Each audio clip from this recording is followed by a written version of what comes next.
வயது அதிகமானால் வாழ்க்கை குறைந்து விடுமா? முதிர் வயது என்றால் பயனில்லாத காலமா? இல்லை என்று வேதாகமும் நமக்கு உறுதியாக சொல்லுகிறது. அவர்கள் முதிர் வயதிலும் கனிதந்து புஷ்டியும் பசுமையுமாயிருப்பார்கள் என்று சங்கீதம் 92:15 சங்கீதக்காரன் இப்படியாக சொல்லுகிறார். ஒரு கிராமத்தில் பெரிய ஆலமரம் ஒன்று இருந்தது. அந்த மரம் மிகவும் வயதானது, 100 ஆண்டுகளுக்கு மேலானது.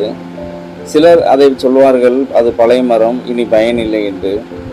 ஆனால் அந்த ஆலமரம் இன்னும் பறவைகளுக்கு நிழல் கொடுத்தது, பயணிகளுக்கு ஓய்வு இடம் கொடுத்தது, குழந்தைகளுக்கு விளையாடுவதற்கு இடம் கொடுத்தது.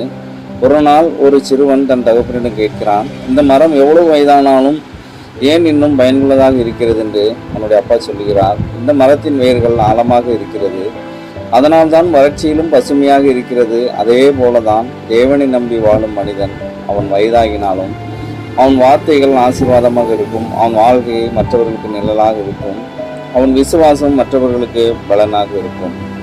தேவனில் வேரூன்றி வாழ்கிறவன் முதிர் வயதிலும் கனி தருவான், வாழ்க்கை இறுதி வரையும் பசுமையாக இருக்கும்.